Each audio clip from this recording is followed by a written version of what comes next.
Greetings, and everyone. Welcome back to Building the New World. It's my pleasure and honor this morning to introduce our next speaker, Ken Kitatani. He's a global political and environmental and spiritual activist. He is General Director of the International Council on Environmental Economics and Development, an advisor to the Center for Earth Ethics, a member of the United Nations Committee of NGOs Society for Conservation Biology, and a permanent observer of the UN Framework Conventions on Climate Change. In Ken's capacity as a global environmentalist, he works closely with the United Nations in helping to shape the Sustainability Development Goals that went into effect in 2015. These UN goals are a landmark set of principles that will help pave the way towards a more sustainable and just world for all. Ken's talk is titled, "Can Humanity Balance Development and Sustainability? An Overview of the Climate Crisis and Energy Transition." So Ken, welcome to Building the New World.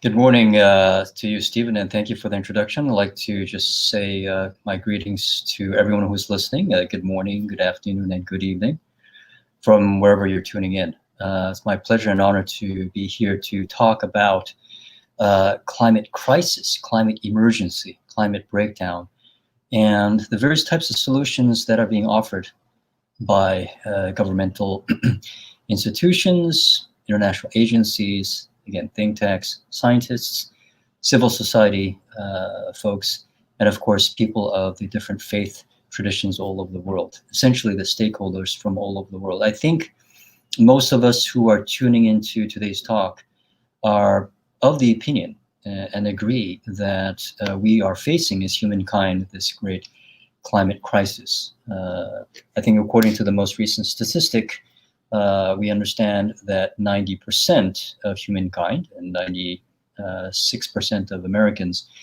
believe that we are going through a time of great climate change.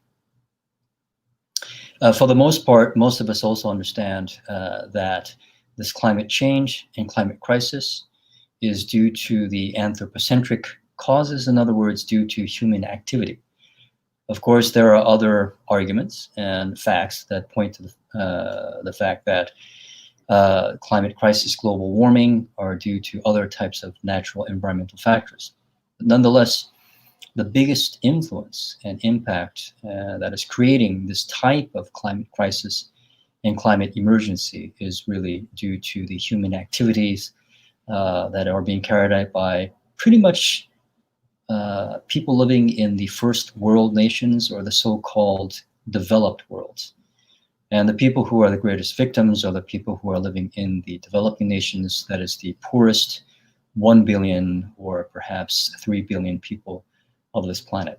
They are actually the people who are contributing the least to the greenhouse gas emissions, global warming, environmental crisis, yet they are the biggest victims of it. So this is the reason why I want to talk about development, economic development, human development, all created and being carried out for the sake of the good of humankind, because all of us, I think, as human beings, we want to achieve a life of health, harmony, prosperity, where we can have opportunities, in addition to, of course, food, clothing, and shelter, opportunities which are the undeniable rights of every single human being, that is education, healthcare, etc.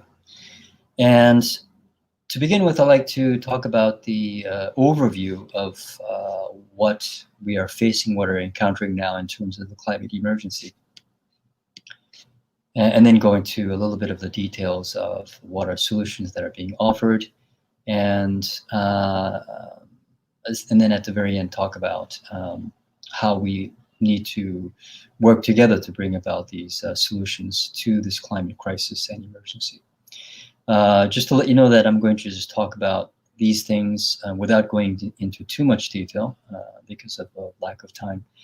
But at the same time, I do like to begin by saying that although things seem bleak and discouraging, there is a lot of positive news. There's a lot of encouraging news and a lot of hope for, I think, all of us and for all humankind.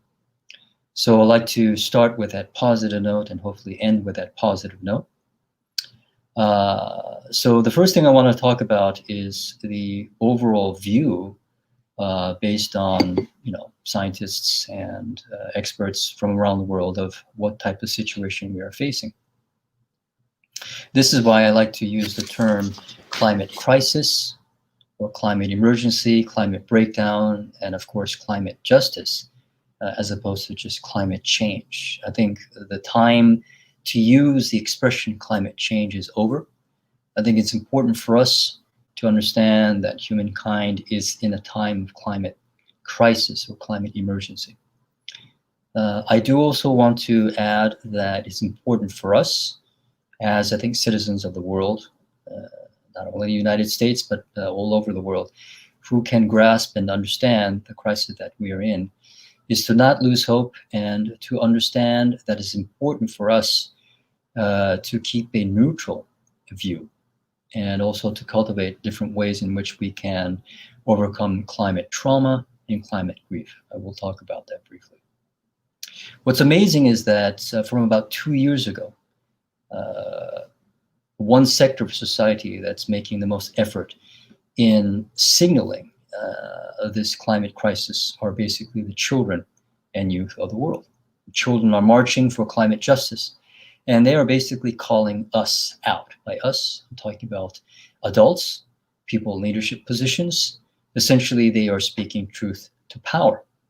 And it's amazing because children, as you know, especially the younger they are, they have no qualms about speaking the truth. They don't have to worry about offending people.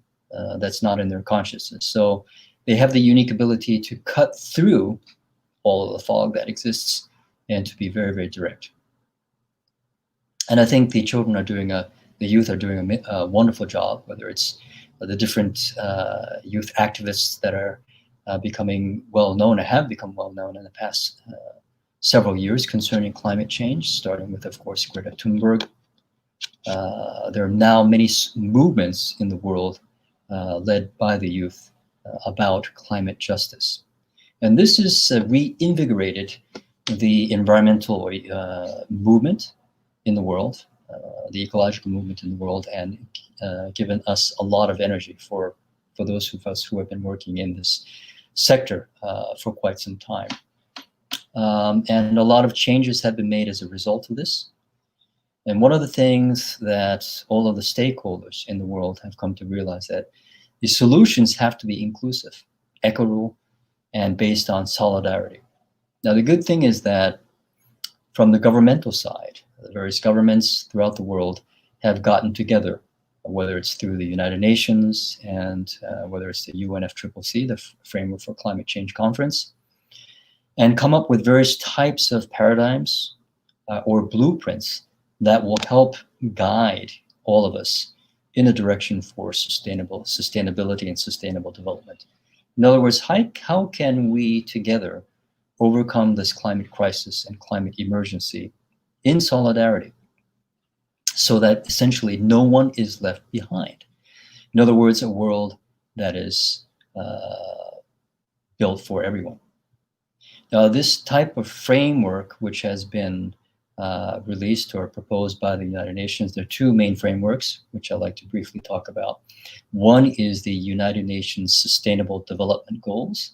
These are 17 goals, kind of like a blueprint, as I mentioned before, or a map that has been offered, where countries, states, prefectures, and local cities, etc., can follow these goals and these targets to essentially create a world that's sustainable, that's peaceful, and also just. So these goals encompass all of these different types of issues and goals that are part and necessary of human development, whether it's gender equality, whether it's human rights, whether it's the environmental sustainability, finances, etc. And these the other framework is, of course, the Paris Agreement or the Paris Accord, which was finalized in 2015. Same with the UN Sustainable Development Goals, released in 2015. Thanks to these overarching agreements and frameworks, we have a very clear mind map and also roadmap in which we can follow globally between the different countries. And of course, all of the other sectors of society can follow along, whether it's the corporate sector, whether it's the educational sector, etc. Now, these frameworks are completely opposite to the so-called neoliberal economic structures and models, which basically we have been following up until now, which you can say is perhaps the largest contributor towards environmental degradation. In other words, this GDP-based economic model, which is only interested in short-term profit, is the biggest driver behind environmental degradation, and of course, the carbon footprint for humankind. In other words, as long as we follow this type of short-term economic profit without measuring the environmental impacts, the social impacts, we will continue to release huge amounts of greenhouse gases, carbon dioxide, which is leading to global warming. And so this is one of the huge topics, not only in the UN, but again, many experts throughout the world are really exploring what are these other types of economic models that we can study and incorporate that will bring a balance to the economic growth and nature and also sustainability. Because at the end of the day, no one is saying that we have to abandon development, certainly economic development. No one is saying that we have to stop business. We all agree that we want to continue to develop the economic model, businesses, etc., while at the same time making sure that we reduce the greenhouse gas emissions and our carbon footprint, but at the same time protecting biodiversity and living in harmony with nature.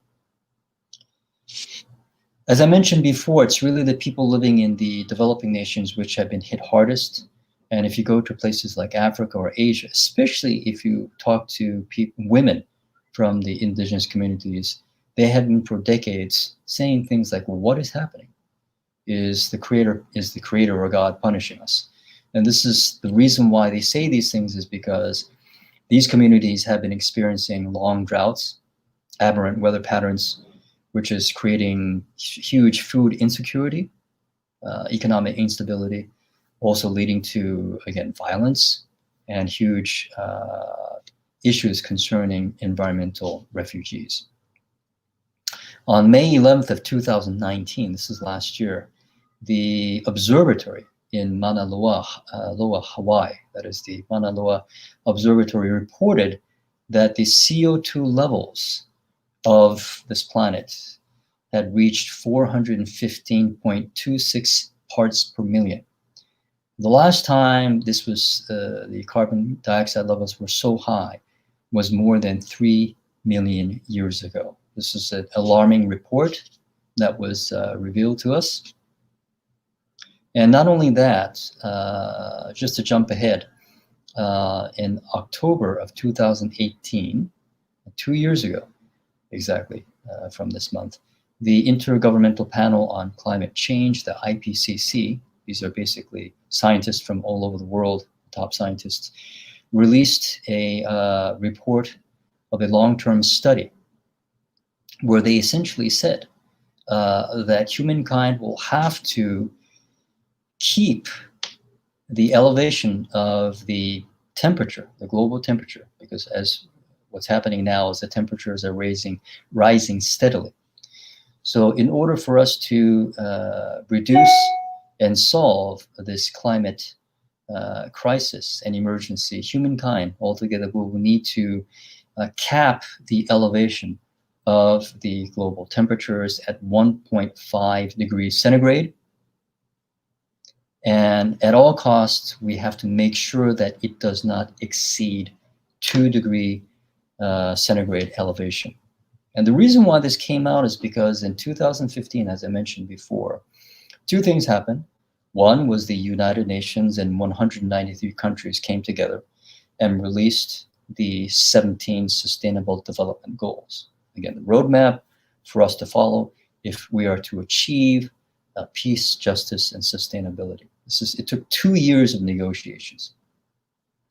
And in December the Paris Climate Agreement was achieved. This is, again, all the nation states came together and agreed and signed this Paris Accord.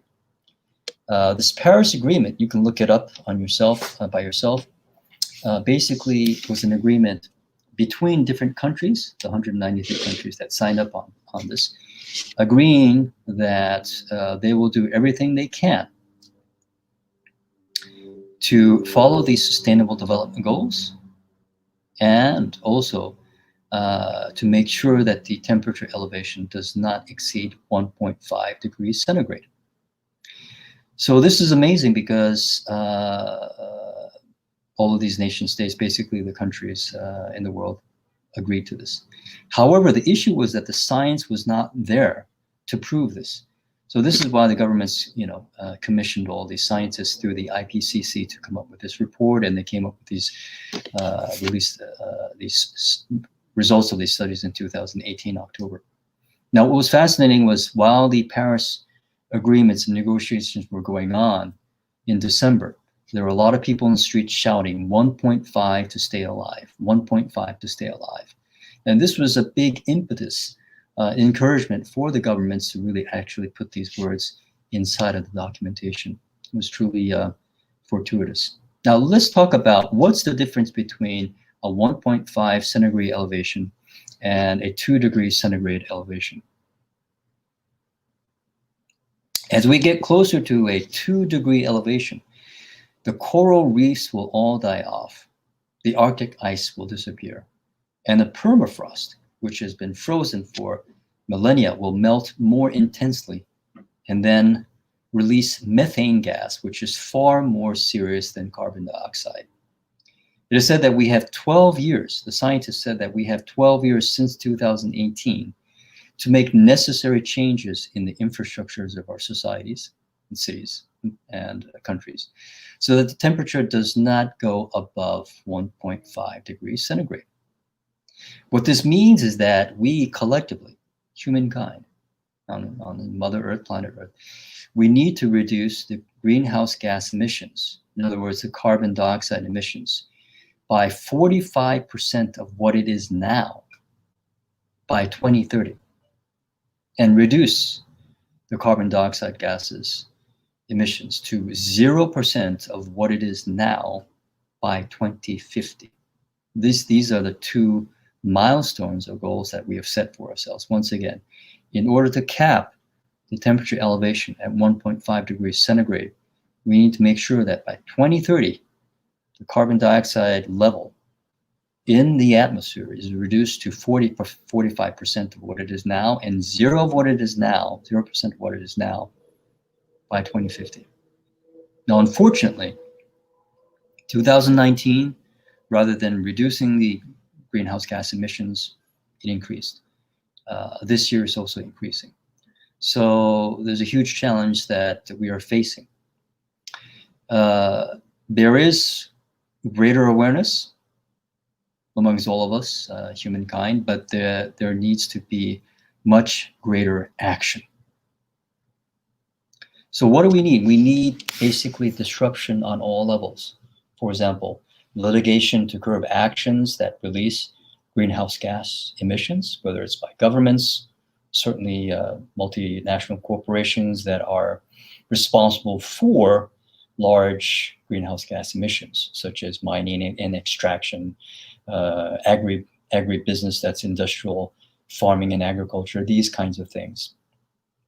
Also, for companies, another thing that we need to do is to encourage companies not to invest in stranded assets with high risk, in other words, oil, gas, and coal, and to start investing in renewable energy while helping these energy companies, these oil, gas, and coal companies, to make a just transition. The key thing that I want to emphasize here is that it's important that we do not demonize anyone, that we need to work together with all parties and all actors in societies, all stakeholders, so that we can make this just transition. Essentially, if we are to achieve these goals by 2030 and by 2050, what this means is that we need to completely shift and change our existing infrastructure, energy infrastructure in all of our societies. So our energy infrastructure right now in the United States, throughout the world, is all based on fossil fuels, oil, gas, and coal. This needs to completely be shifted and restructured to a renewable energy infrastructure. And the goal in the state of New York, where I live in, and also many other states in this country, not the country, but also many other countries in the world, is to do this by 2030. It's a huge Herculean task.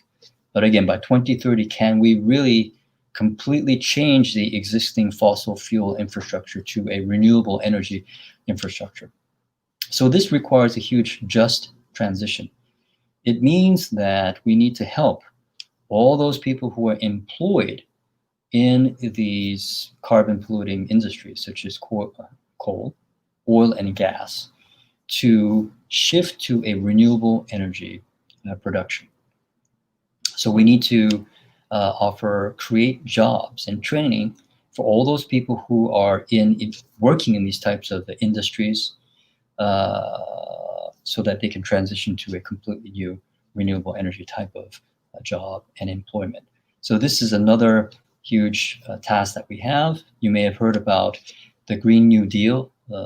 This is something that the many politicians in this country and throughout the world are looking into and trying to institute. Already happening in many European countries, still yet to happen in the United States.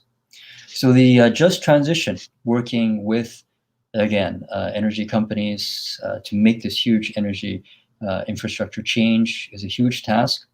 And this, of course, brings into the other sectors into this process. That is healthcare, education, etc. And this has to be done in a way so that people in society are not marginalized. So again, people from the lower income districts, people who are marginalized, people of color, indigenous communities also have to be brought into this process so that, as the UN states, we can create a world that works for all.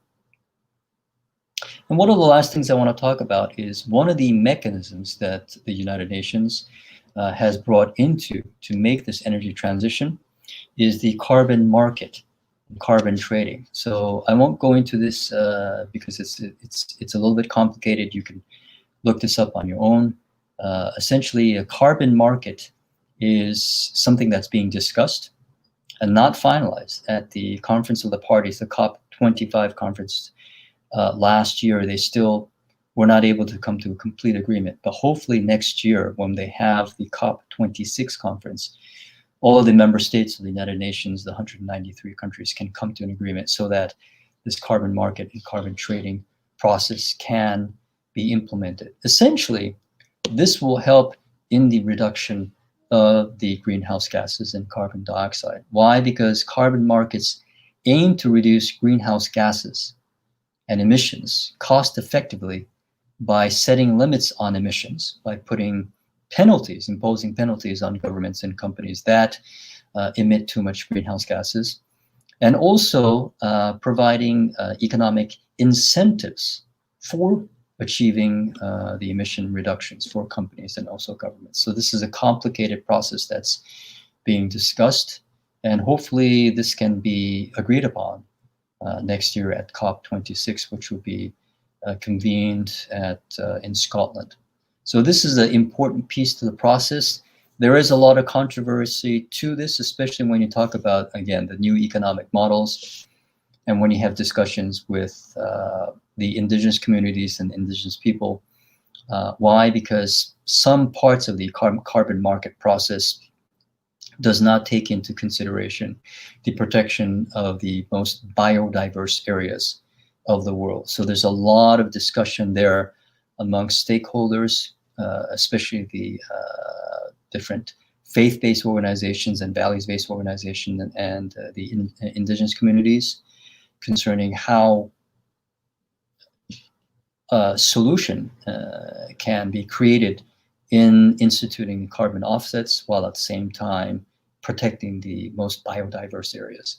Why is this important? Because the biodiverse areas in the world, the three biggest biodiverse areas, namely the Amazon forest and jungle, the Congo Basin in Africa, and the Borneo Islands of Indonesia are the largest carbon sinks. In other words, they suck in and absorb a lot of the carbon gases, carbon dioxide and greenhouse gases that are floating in the atmosphere. They suck in and sequester and keep the carbon inside of the soil, and also part of the, again, the trees and the plants and the flora and fauna. This is important because if this area is disrupted through, again, deforestation, through extraction, then all of the sequestered carbon gets released back into the atmosphere. So this is a huge problem.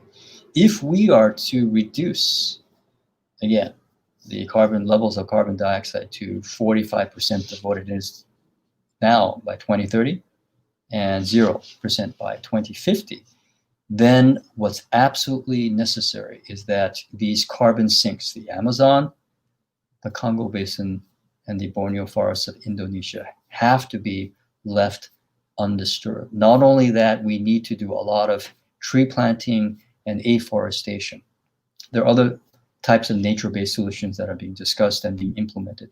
But all of these things are, again, tied into this whole carbon markets and carbon trading issue. So this is something that a lot of negotiating will have to take place from now on. I want to end by saying that there's a lot of encouraging news.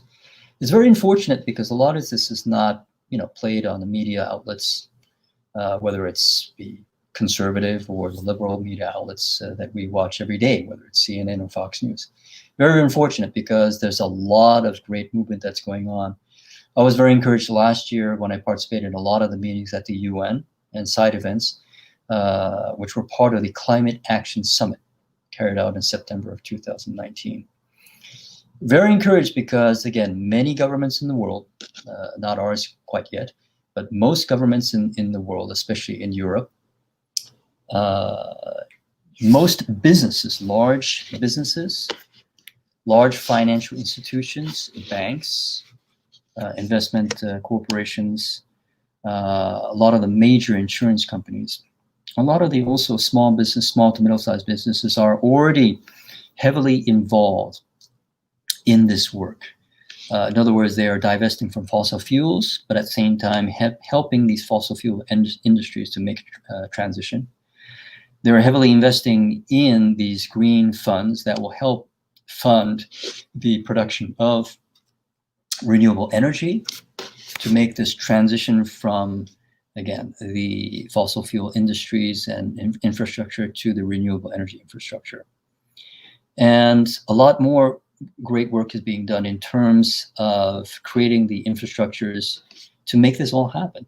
Again, working with the local policymakers, working with other key stakeholders, civil society, faith-based organizations, educators, again, expert scientists. So a lot is actually going on under the radar, under our noses, even in our country. There are more than 12 states in the United States that are really pushing this forward. Of course, the two states that in the United States that are taking lead on this is the New York State and California. So I do encourage you to really take a look at this, what's happening, and get involved. And the final thing, I have 1 minute left, I want to talk about is what we can do as individuals, and we can talk about this later during the Q&A, but 3 things I want to say.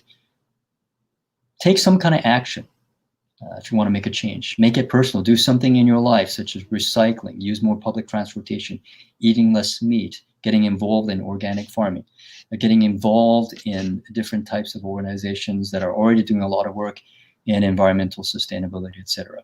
2, have righteous indignation and take action. In other words, hold systems accountable that have greater responsibility but are not doing enough, whether it's governments, fossil fuel industries, transportation, agribusinesses, etc., while at the same time supporting and getting involved with organizations that are doing very good work, whether it's conservation organizations, energy transition organizations, or getting involved with policy change.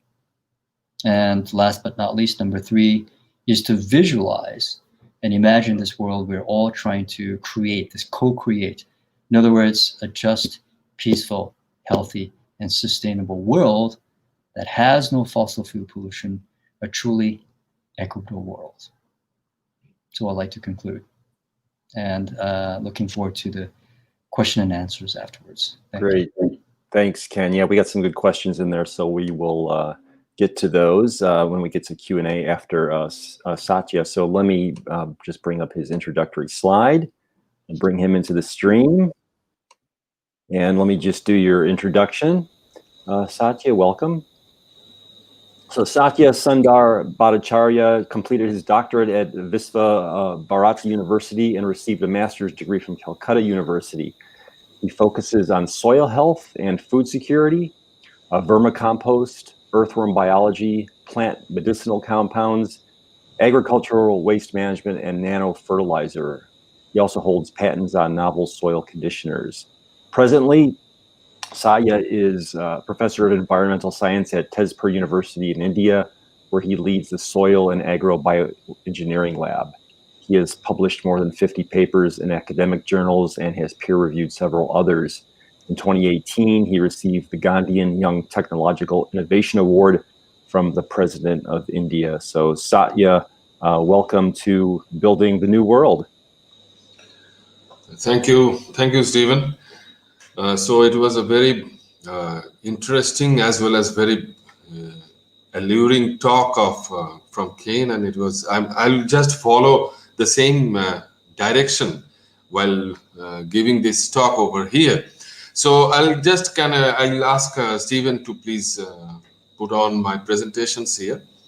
So, and in meanwhile, let me just wish all of you who are all my inmates in this world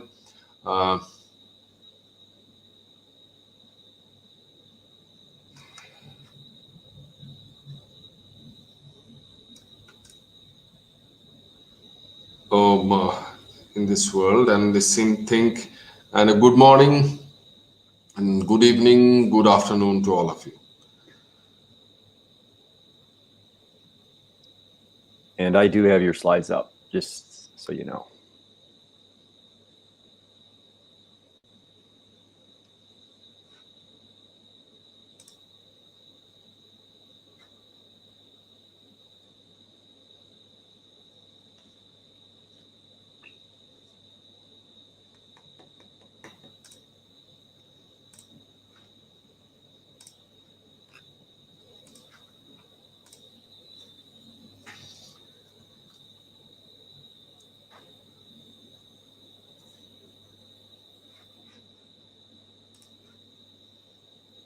Satya, are you just want to make sure you're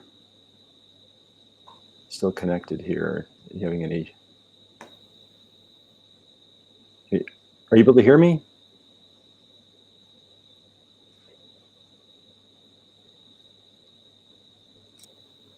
I'm not sure. Satya, can you hear me? We might be having a technical issue. Okay, Satya is going to come back. So maybe while he's doing that, let me bring Ken back in. Ken, maybe we'll just do your Q&A now. Sure. While Satya's coming back. So we'll start with the first question. You mentioned climate grief, which many now feel. You also mentioned the kids who are speaking truth to power.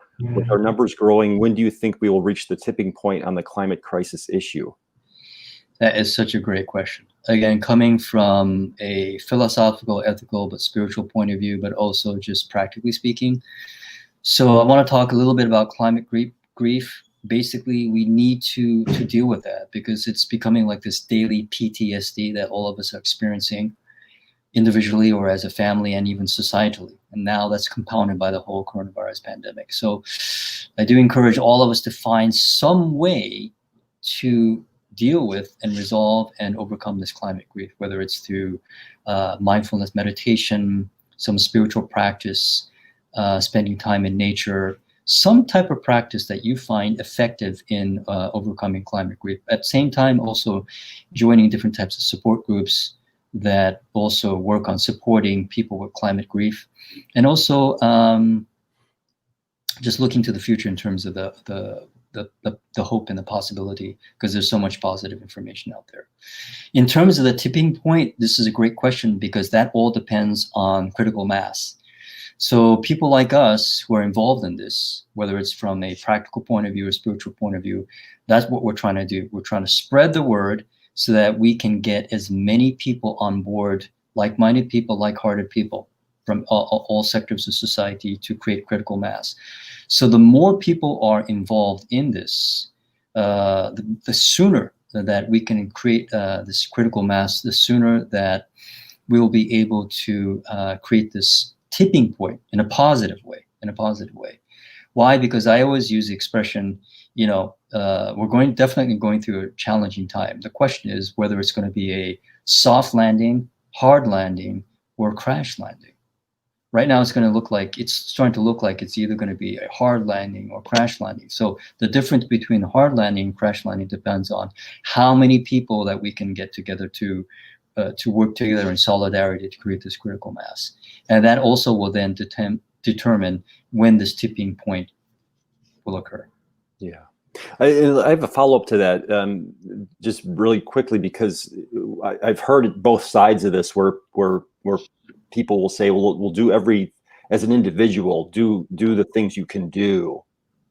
You recycle and, bike instead of drive, and those type of things. And then there's kind of the other side of that is like, well, really those little things don't add up, and there needs to be bigger movement. So like, how do you skate the median of those two things? What you said is basically the classic problem, the dualistic dichotomous framework that has created this world that we're in. So basically, that's like the left hand and the right hand arguing with each other. So they need to come together. Yeah. Essentially, both needs to be done. So we're now in an age of integration, where it's like the different slices of the pie which have been floating in the universe are now coming together. So as an individual, we need to carry out all those types of practices. The reason why is because the biggest cause of this climate crisis, if you're talking about human activity, is because it's behavior. It's human behavior. And to change human behavior, we have to change the attitude.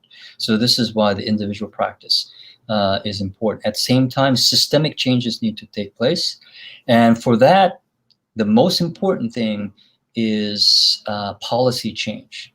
So it takes political will, great political will, to make these changes. And it's been done in the past. For example, the moonshot approach of going to the moon, right? We achieved it.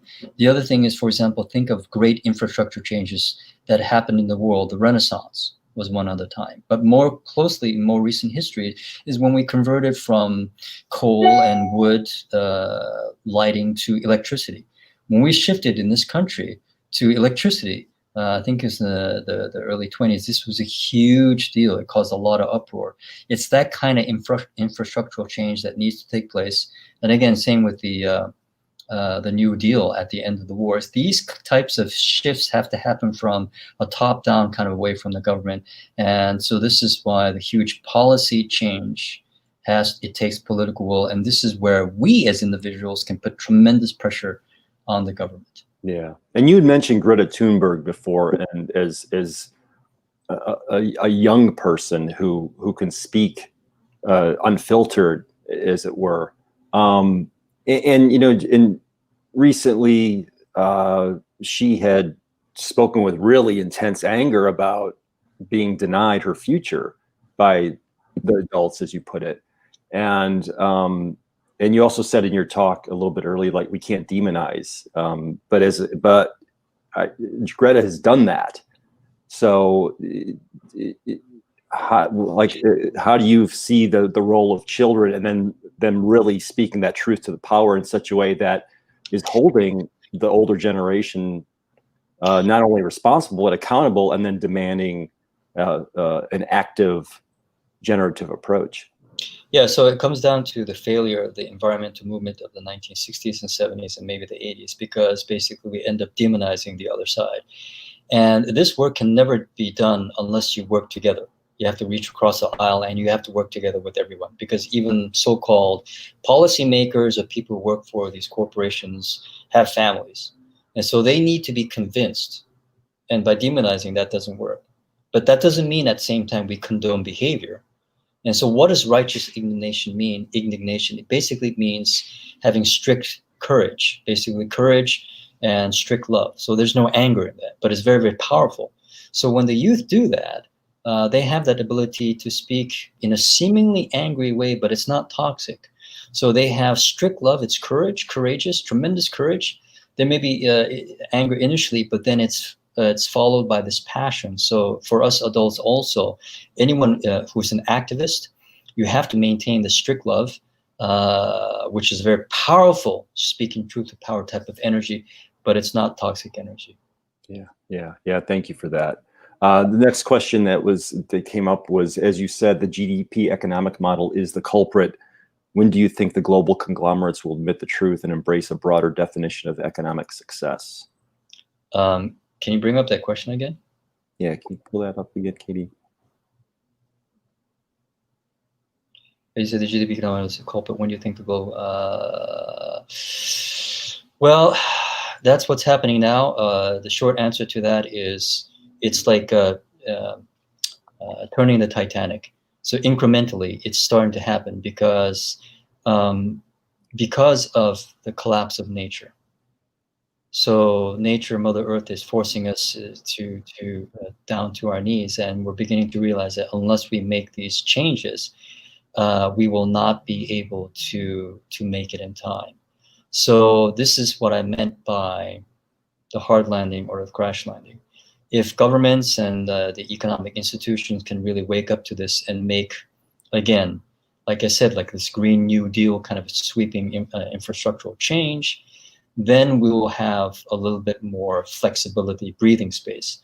But if we just keep on going, plowing down, bulldozing in the same direction, it will have dire circumstances. Yeah. And I know one alternative model is like the gross happiness index, I think, which is Bhutan. So are there others that are? Yes, there are. For example, the well-being economic movement, which is happening all over the world, England, Canada. So there are actually, the governments are actually looking into that in terms of the well-being economic index. Our organization will be actually co-hosting a talk on the 27th of October where we'll bring in different economists to talk about these different pieces, whether it's the Sustainable Development Goals, beyond GDP, the well-being economic model, the degrowth movement, etc.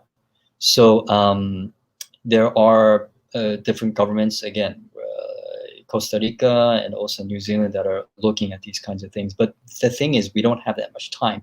We really have to push hard. Right. Okay. Our next question, Al Gore says the education and bodily sovereignty of women is the #1 contributor to environmental sustainability, economic justice, and building the new world. Do you agree with that? Absolutely. A lot of the work that I do is in gender equality, gender justice. And I follow the legacy of my parents. My father worked for the UN, and when he retired, together with my mother, they went back to Japan and started a nonprofit organization called Women in Need International that looked at the intersection between environmental degradation and gender inequality. So women hold the key to this process, especially in the developing nations, which is the majority of the population of the world. Which is, again, the least of the culprits, but the biggest of the victims. But women in the developed worlds, United States, Europe, Japan, etc., have a huge responsibility. And so this is why we really, really need to look at the relationship between gender justice and eco-justice, etc. So this is a crucial piece. Yeah. And then this will be our last question, and we'll try bring Satya back. Do you know of any powerful groups or green businesses lobbying the U.S. Congress to adopt the 2030 energy goals or the Green New Deal? Yes, I do. Off the top of my head, I don't remember the exact names, but I could share with Laura and the Oracle Institute afterwards these specific groups that are doing that. Civil society. And so there are a whole bunch of good ones. And so you should get involved. And the great thing is, like, again, people like AOC, Alexandria Ocasio-Cortez, and other Congress people are working hand in hand with different organizations to do this. So it's, in that sense, it's very promising. But it all hinges a lot on what's going to happen in the election next month. Great. All right. Well, we'll get those resources on the Facebook thread for this video after the fact. So thank you so much, Ken. We're going to bring back Satya. He's going to come in via audio only, just because he's having there were network issues. So Satya, I will bring up your slides and just go ahead when you're ready, and let me know when you flip to the next slide. Right. So, without wasting much time, I'll start to present, and I'll please convey my best wishes to all the citizens of the world, and good morning, good afternoon, or good evening, anything, whichever is applicable to you or tuning in. So, I am Satya Sundar Bhattacharya, already introduced by Stephen. And the title of my topic is Soil Health and Organic Inputs, a Tryst for Sustainability. And the line of the direction, the way the talk or the mesmerizing talk of Ken ended, I just take the baton from his talk and starting a new domain or going into the bit deeper way to the soil. Next slide, please. Now, what is soil health? Let us first learn about basic things about the concept of soil health. There are two concepts, in fact, soil health and soil quality. But USDA, or United States Department of Agriculture, defines as the soil health, also referred to as soil quality, as the continued capacity of soil to function as a vital living ecosystem that sustains plants, animals, and humans. Now, USDA use soil health and soil quality synonymously, but they may not be same, because soil quality actually means that soil condition to predict its productivity. So its focus is more on productivity or capacity of a soil to sustain biological productivity. Whereas soil health is soil condition to predict how soil functions. So actually capacity of a soil to function as a vital living system. So from a layman's point of view, if you take soil, I'm not going to the technical aspects. If you take the soil, we must learn to take soil not just as a composite of minerals and rocks and other water and air, but it's basically a living system like us. So like other ecosystem is a living system. So next slide, please. And the soil is very important in the context of sustainable development goals. Actually, the sustainable development goal, soil in fact has came recently, but prior to that, soil was being a cross-cutting theme of all the Rio conventions, right from 1992 onwards. But the major thrust or importance to soil was first given in the last 2012 Rio +20 convention, and then where we actually agreed, the world agreed, that the future we want, from where the genesis of the sustainability goals began, that we should strive to achieve a land degradation neutral world in the context of sustainable development. So, and sustainable development and soils are integral part, and soil covers 8 of the 17 such sustainability goals. Now, let me just divide the sustainability goal or make a distinction between the types of goals. We can make a clear distinction, although it is not appropriate to distinct all the goals because they are interlinked and the basic concept is very inclusive. But still, from technical point of view, we can, if we make a distinction, we have socio-economic as well as biophysical. These are two major focus of all the 17 goals. And because socio-economical biophysicals are interconnected, and that's why they are converging into these goals. And if we consider the biophysical goals, all the 8 biophysical goals that are, and goal number 2, goal number 3, That is end of hunger, achieve food security.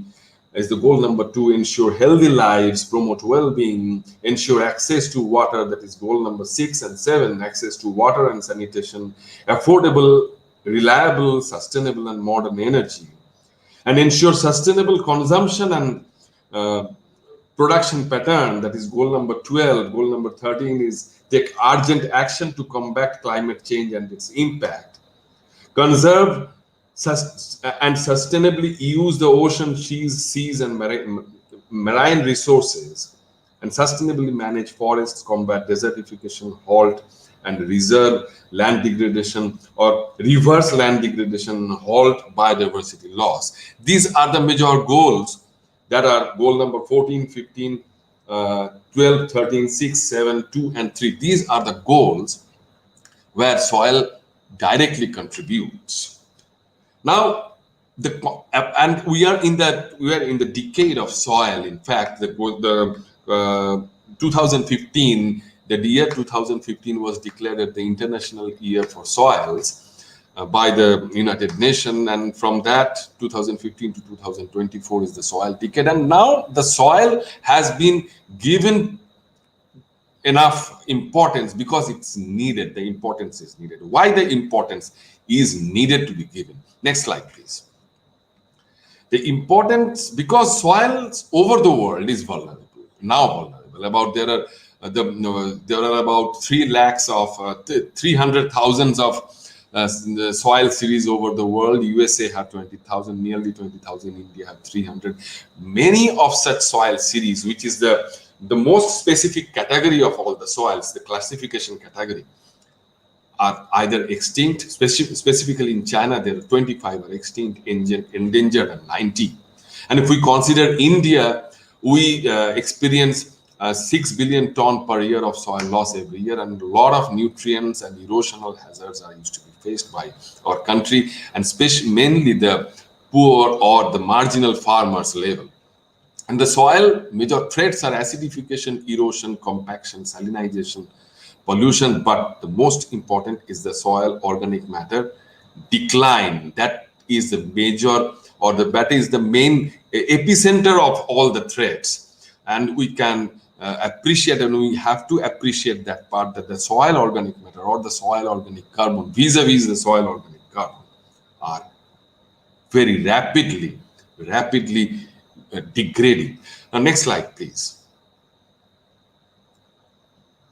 Now, why the soil is vulnerable? If we consider India, in India and many other countries also, in India, especially the Green Revolution came in 1960s, right? And the Green Revolution was mainly based upon the modern chemical fertilizers, synthetic pesticides, herbicides, and genetically engineered seeds. Well, our productivity and the production level increased significantly.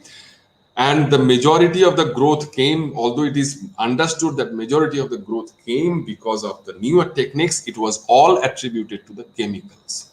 And these chemicals, mainly the fertilizers, nitrogen, huge or excessive use of nitrogen is also creating a lot of problem in the agricultural fields. Next slide, please. So that extra nitrogen that are being added, actually, it is not very good for the country. Use nitrogen as more and more. But in our countries or in many countries, the farmers have a tendency to use more nitrogen than the soil need, than the need of the soil, and that leads to loss of yield, and there is a reduction in net return and overall reduction in the benefit and loss of environment, because this extra nitrogen is either being converted into greenhouse gases or being just increase the eutrophication, create huge loss to the water quality and over the world and throughout the world. That is the eutrophication and leads to hunger and all kind of menaces. So there is a Dutch saying that synthetic nitrogen is good for father but bad for sons. But what to do? Next slide. What to do?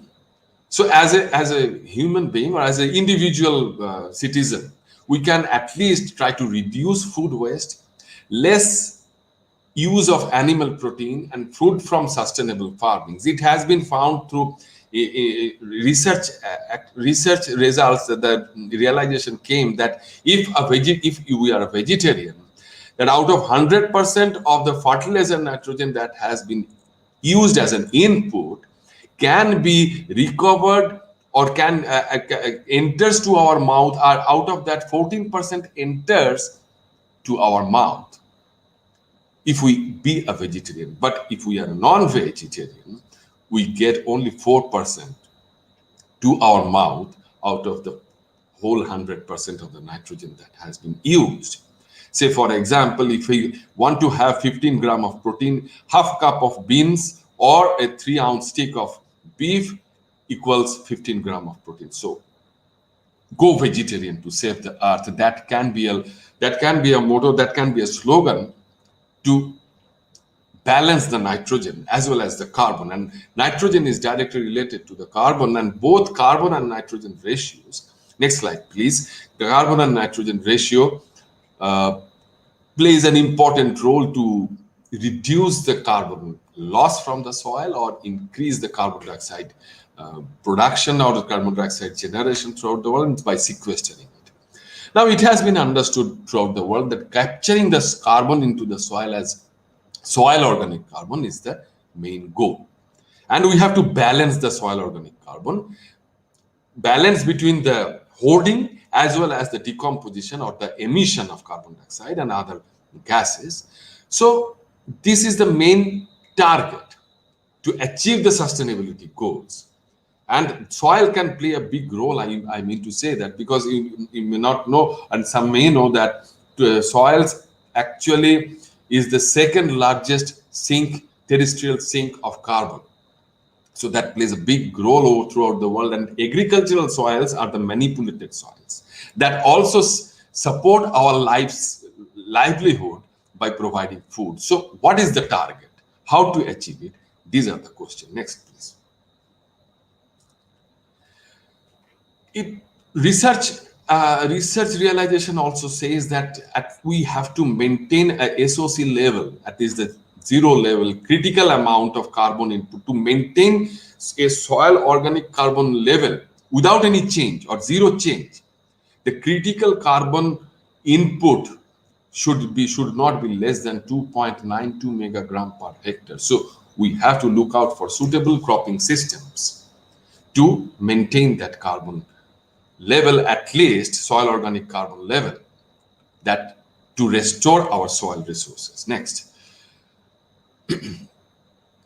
Now, we need to look out for climate smart soil plant management. And if we see the results of many researchers and the findings of many researchers, we can see that the 4 major predictor of soil carbon changing rates over the world. This paper was published in Global Change Biology in 2017.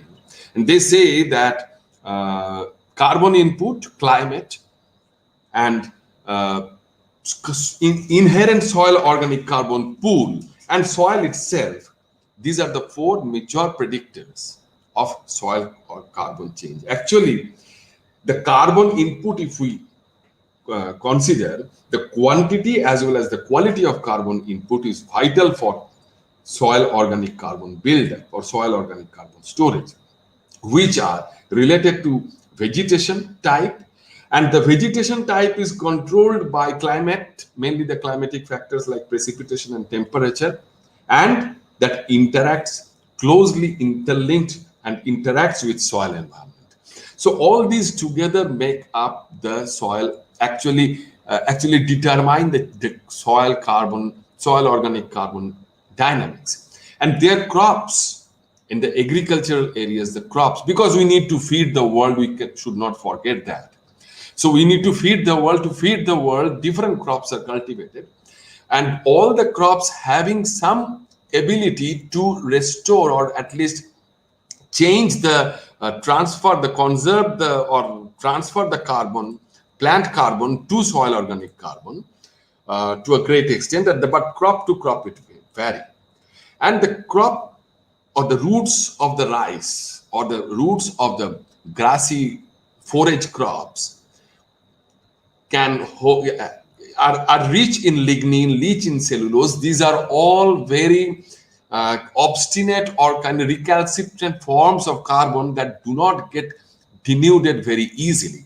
So that's an advantage of growing some crops that increases the soil organic carbon stock. And if we can transfer, or if you can convert that plant carbon to soil organic carbon, then there is a win-win situation.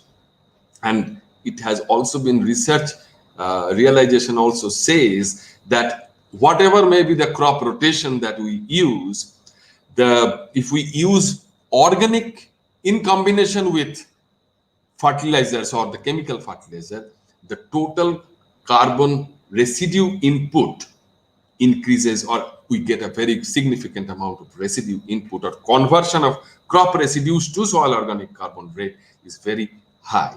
So that you can see from the data in the table on the right corner. Next slide.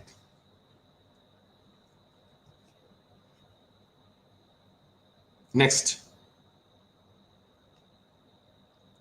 So, one slide has been skipped. Can you go back one? Yeah, right. This one. So, forage-based cropping system has also been found, and now so what we have to do is that we need to find out the best cropping system that helps, that sustain food, gives food, provides food security, as well as restore soil organic carbon or restore the soil health. So it has been found that forage-based cropping system is a good option, can be a good option. If we convert the plantation or the native forest to pasture, we gain 8% of SOC, soil organic carbon. But if we convert pasture to plantation or pasture to cropland, we get 10 to 59% of loss in soil organic carbon. So forage-based cropping system can be a very good option. And why? Because that also helps at the increased forage production and greenhouse gas, and these crops are mainly greenhouse gas neutral and energy neutral nitrogen input, higher nutritive value, animal needing less medication for the presence of bioactive secondary metabolites in the legumes. So these crops are good, but it is not enough to feed only our animals, but we need to feed ourselves, the human beings. So we have to grow the crops like rice. Please go to the next slide, please, Stephen. Yeah, so rice is the most widely cultivated crop in the world, right? So, but rice is also a good source of methane emission, and methane, global warming potential of methane is more severe than carbon dioxide. But we can modulate the rice cultivation practice to convert into a benign system that reduces, but that mitigate methane emission. Actually, the traditional or the conventional puddle, transplanted or continuously submerged rice cultivation practices need more water, more labor, and generate more methane. But we can switch over to aerobic rice cultivation, direct seeded rice, or system of rice intensification, which has been started by the International Rice Research Institute, Manila. And these, the experimental results shows that if we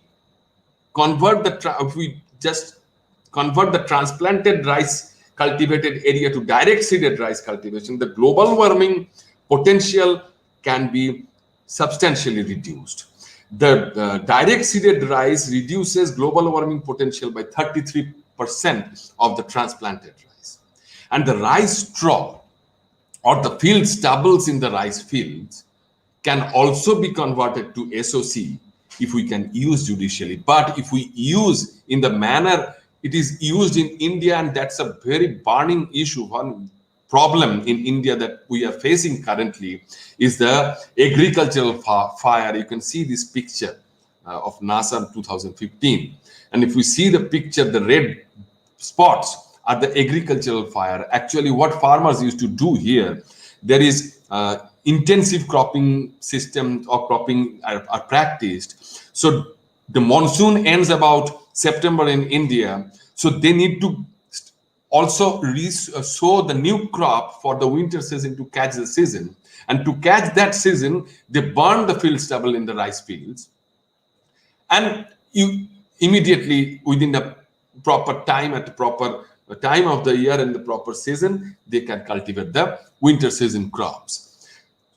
While doing that, they create the huge environmental or air pollution takes place, and it is very difficult to breathe in New Delhi if you visit in the winter. So this is a big problem in India that we are facing. Rather, we should motivate, or we can give them a solution. We can motivate the farmer to convert the rice straw into SOC by using some microbial consortium. And I am personally, and many workers in India are working on that, to use some microbial consortium so that we can decompose very fast the field stubble into soil organic carbon. So this is one way, but rice is a very interesting crop, and rice, we should use the right cultivation in a very benign manner, so to reduce the GHG or greenhouse gas emission. Next slide, please. Now, capturing carbon in soil, as I said already, capturing carbon in soil is a big, it's very important part. And it has been found, and if we use organic-based nutrient management, and if we use organic manure in the nutrient management practices, we can hold a lot amount of carbon in the soil. But how do organics do it? What is the critical amount of that organic manure application? And what is its impact on soil organic carbon enrichment in the long run? These are the major research questions that the researchers are facing in this domain. Next slide, please. Now, I'll just, due to shortage of time, I'll just go to some probable solutions to do that, to do all these things, and also highlight some research. And this is one way to reach the solution or to meet the goals of sustainability, that is conservation agriculture, and that has been promoted worldwide. And this has, because that is mainly based on low reduced tillage and all, and that has given a very good result, particularly in temperate region of the world. And that's why conservation agriculture is also now practiced in tropical and subtropics, and now it is also practiced in India also, and India, Bangladesh, and this South Asia on experimental basis. Actually, conservation agriculture means do not plow it, just use the residual crop residue as much as possible. That would feed the soil, that would feed the new crop, and also helps the give good production without harming the soil quality or the soil health. But that is very effective. This conservation agriculture has shown, as I said already, moderate temperature and moisture regimes are also maintained in the soil. So these are the advantage. Next slide. But can the conservation agriculture really help? Can it really help? In fact, there are some other results, there are some contradictory results, and this paper published by the Paulson et al. In 2014 in Nature Climate Change, it has shown that conservation agriculture is good to hold carbon and the topsoil, which is also readily being converted into carbon dioxide in agricultural practices. But the gain in the real stock, that is the subsoil carbon stock, there is no gain, in fact, by using organic agriculture. On the other hand, if we use reduced tillage instead of conventional tillage practices, we may encourage greenhouse gas production, like cement, nitrous oxide production from different crops, mainly wheats and all. So conservation agriculture may be effective to some extent, but may not be, may induce greenhouse gas emission in the long run. Next slide. Another option that we have is organic farming, as already been mentioned by Kane. But organic farming is very good. If we see the table on the right-hand side, you can see that the carbon gains is very good. Or these are just some outcome of some experimental results in worldwide, and mainly in the US and other countries, that organic farming can really help to gain the carbon in soil, but productivity is an issue, and productivity in the developing countries specifically is a very big important issue, because if we lose our yield, if we just cannot sacrifice the yield or ignore the yield or production which feed to cater the need of our population, ever growing population, and that is highly applicable to throughout the world. So it is not very effective from that point of view, and we have to address the productivity issues to make it very successful throughout the world. Now, what to do? What to do under this condition? I'm ending to a positive note. Now, coming to the next slide, please. Yes, there is a good answer. One answer is integrated nutrient management. Integrated nutrient management means conjoint use of organic and inorganic fertilizer that helps, that stabilizes the yield, and increased fertilizer use efficiency or nitrogen use efficiency greatly. And these are what I am talking about with the data that we have from various researchers conducted throughout the world in various situations. And we can see that how much yield increase and productivity of nitrogen fertilizer increase can be achieved if we reduce the chemical dose to a certain extent and substitute it with organic manure. But we have to select the type of organics very judiciously. Next slide. Here, I will explain a little bit about the technology that I am working on in last 10 years. That is vermi technology or vermicompost that are produced, that can be a very effective technology and very useful biotechnology to produce a good amount of organic manure, carbon-rich organic manure that are also nutrient-rich, and can accommodate a lot of solid waste. So there is both dual benefit for that, and it's a very easy technique. Any people can be trained, people that laymen can be trained very easily, and they can do it very successfully. And my experience with vermicompost, next slide please, I'm coming to the end of my presentation, that we can use arrays of solid waste from industrial origin to agricultural origin, or municipal solid waste, which are although rich in nutrient but have high pollutant load. But we can reduce the pollutant to a great extent, especially the metal, by using the earthworm's ability to sequester metal or to detoxify metals to a great extent. And earthworm can also detoxify many organic pollutants that have been experienced in several research results. And it's a very magical animal that can really cater our world. And overall NPK enrichment, if we use vermicompost, is far, far greater than the compost. Next slide, please. So my realization is that not only mine, our team, we realize that vermicompost is useful for climate smart soil plant management, along with some other organic manure too, because that can substitute synthetic fertilizer to a great extent, sequester carbon in the long run, and enhances soil fertility to a large extent. So because of the enriched nutrient and bioavailable form of nutrients that helps the farmers to produce good yield and also restore or protect the soil health. Next slide, please.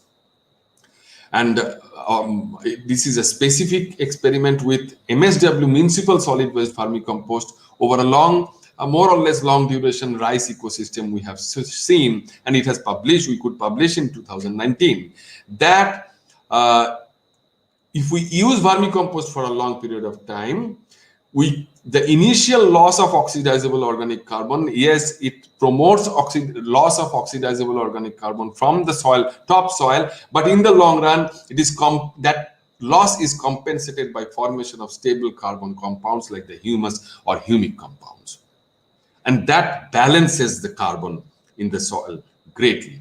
So more research need to be done in this area. So I'll end with that. Next slide, please. I'll end with that. What are the tasks ahead to the world of us? That number one is enhance or embrace the UN SDGs that we have to do, and that allows soil research to demonstrate its relevance. And we have to do research to showcase significance of modern soil information in refining the inter and transdisciplinary studies on sustainable development goals related to food security, water scarcity, climate change, biodiversity loss. Raise awareness of organic-based nutrient management and its roles in replenishing the soil organic carbon. Improve the transfer of knowledge transfer from the lab to land. And educational programs are also needed at all levels, starting in primary schools, emphasizing practical and down-to-earth example, and facilitate communication with the policy arena by framing research in terms that resonate with politicians in terms of the policy cycle, or by considering the drivers, pressures, and responses. But all this is only possible if researchers of all other disciplines join hands with us, the soil scientists and the agronomists, for genuine collaboration. And I hope, we are very hopeful, as I'm ending with a very hopeful note, we will be able to achieve the target of sustainable development goals as a whole by 2030. Thank you very much. Thank you. You can end the presentation, Stephen. Next slide.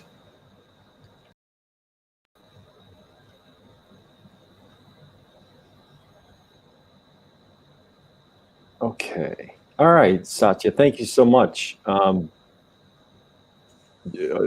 thank you for just navigating through the technical challenges there. We got a few questions. Okay. And the first one is it possible to feed the world given the amount of topsoil and nutrients in the soil as it stands today? If not possible, can we increase topsoil on Earth? Or is population control the only answer? Feed the world to feed the world given the amount of topsoil and nutrients in the soil as it stands today. Yeah, it is possible, because you see, the soil, we cannot increase the topsoil artificially. Soil formation is a dynamic process, and it's an outcome of weathering process. So everything that we actually produce, if we have the currency notes with you, you just keep it under some book, it will form into a soil, because it is made up from wood. So like that, soil formation takes a long time, and it's a natural process. We cannot just increase the earth. If we need to increase the earth somewhere, we have to dig from other places. So that is not the answer, but the answer is that we cannot increase our resource base. What we need to do, we have to restore our resource base. We have to use our resource base in a sustainable manner, so that feed our ever-growing population. And obviously, population control is one way to at least reduce the demand, but we cannot sacrifice supply and reducing the demand by reducing the demand. Yeah, very good. Next question then is, do you believe that genetically modified crops are part of the answer? Has rice been genetically modified in a beneficial way? Okay, genetically modified crops are, I'm afraid I cannot agree, because genetically modified crops are good for the commercial farmers to some extent. Commercial farmers like plantation crops, because they do not eat their produces, they sell their produces, and their produces are not just food crops, not like cotton and all, the fiber crops. To some extent, they are good, but these genetically modified crops also have created havoc, damage, because of next generation fertility loss, or next generation abortive kind of grains or next generation infertility. They do not at all, the seeds do not germinate properly. That has happened, that happened in India, and many farmers, the cotton farmers specifically in different states, committed suicides. Huge number of farmers committed suicides in India. So genetically modified crops are not at all, should not be prescribed for developing nations. But that can be a good option for the commercial farmers in the developed nations, or even the large farmers in our country like us, who actually who actually grow their food, have some sugar crops or fiber crops that can be useful, who have that strength to take the risk to grow genetically modified crops. Yeah, thank you. Yeah, I just tying it back to one of our earlier presentations in the health and wellness, where Dr. Gabriel Cousins talked about a similar question about the benefit of GMOs or not, and he was talking about the GMOs, not the body not knowing how to process them. So these all have ripple effects across all different domains, of course. Next question, please define vermi-technology and vermicompost in layman's terms. Vermicompost is the product, and the vermi-technology is the technology with the help of that we produce the vermicompost in layman's language. So the technology, actually the vermi terms came from the earthworm. The technology, it's a biotechnology that we say, this is environmental biotechnology, because we use earthworm and their efficiency to convert the solid waste into very useful fertilizer and eco-friendly fertilizer to a large extent by reducing the pollutant load. And that's the advantage of vermicompost. That we can get it very quickly and much lesser time than the traditional compost or the manures. And then this next question, I'll bring Ken in, because this next question is asked to both of you, Ken and Satya. Does the United Nations or the US or India have a plan for dealing with displaced persons due to the climate crisis? I ask Ken to answer first, then I will put my views also. Well, great question, because that's one of the biggest crises or side effects of climate emergency. In other words, there's so many environmental refugees that are being created now in Africa, in Asia, all these different countries, Latin America, etc. Not to mention the least developed countries, these small island nations which are becoming inundated with water. So it's only going to increase. And so, yes, the United Nations have come up with different plans and strategies to address this. But again, these people are people who actually are living human beings just like you and me. They're relocating, so they have to go to some place, which means that some country has to accept them. And this is a huge geopolitical issue already. And so what's happening now is negotiations between member states of, increasing the quota of accepting these environmental refugees. And as you know, because of the rise of populism, this has become such a big problem. So it's going to become a bigger and bigger problem for the world. Certainly, the United States is going in the opposite direction. I think we all understand, excluding immigrants in so many different ways. I don't want to open up a can of worms, so I don't want to go into that. But the United States is definitely not in a place right now to address that issue. But this, you could look it up, and there are many studies that show projections in terms of the actual millions of numbers of people in terms of the environmental refugees that will increase from now on. Yeah, and some are different kind of political. I'll just add to what Ken said. I totally agree what he has said.